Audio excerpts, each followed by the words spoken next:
Hi, and welcome to Elise Talks. So, I want to share an experience with you that I had in my own work world. I've been teaching fitness now for around 11 years. And when I began in this industry, it was a little tricky. The first permanent position I was given was to teach a 55 plus or a seniors fitness class. The instructor previous to me coming in to teach it was really proficient. She taught choreography style fitness, something that I had seen my whole life growing up. My mom loved fitness, and I remember watching her, and I had done workout videos at home while I had my 4 kids, but man, I did not know how to teach that.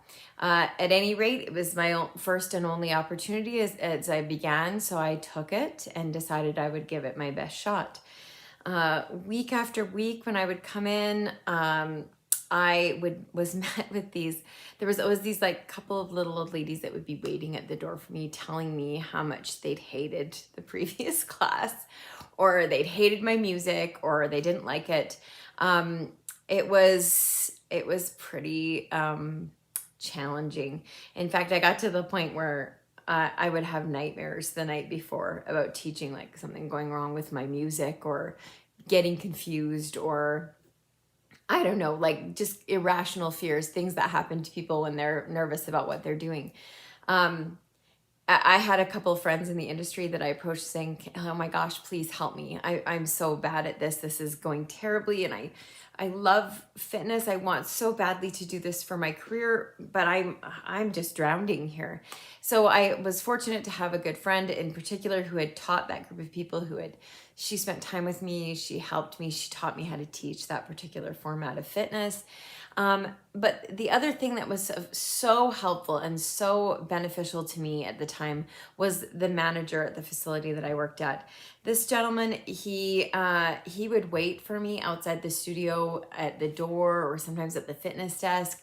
And as I would come out, and after I was kind of like getting beat up by the little old ladies, he'd say to me, "Oh, Elise, I watched your class from the window, and that was so good. And they were sweating, and you worked them hard. Good job.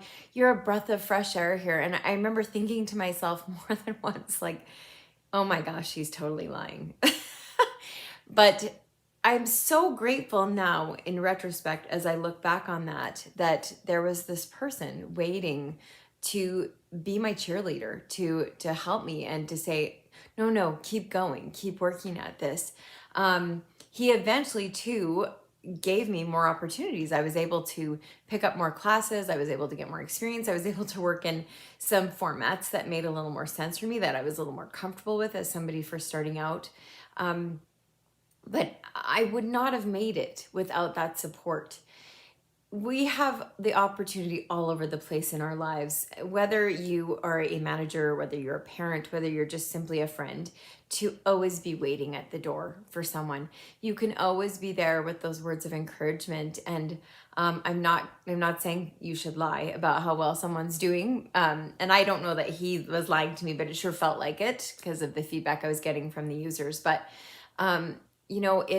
you have that opportunity, every single one of us does, to wait at the door, to encourage, to remind someone what you see in them. I remember when he hired me, he was saying to me, "Oh, you're just going to be different from all the people that teach here. Like we have this opportunity to have something fresh and new come in." And I remember not really like getting what that meant.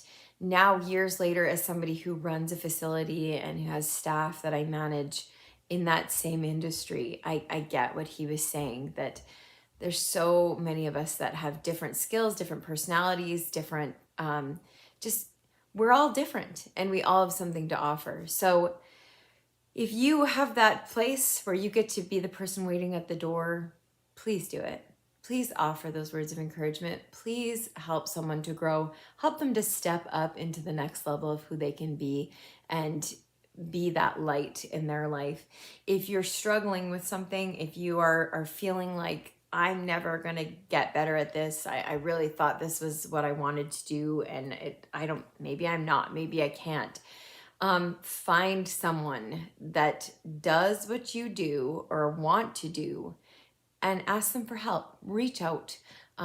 there's never a wrong time to come to someone and say, hey, you're really good at this. Can you help me? Most people are going to take that as a compliment, not as competition. So yeah, that's it. Teaching seniors, careful, no filter. Be there at the door. Wait for someone. Be that person that cheerleads, that helps, that supports. Encourage them and help them to realize that they can do it. It's so worth it. Thanks for tuning in. Comments, experiences. Love to hear from you. Take care and have a great day.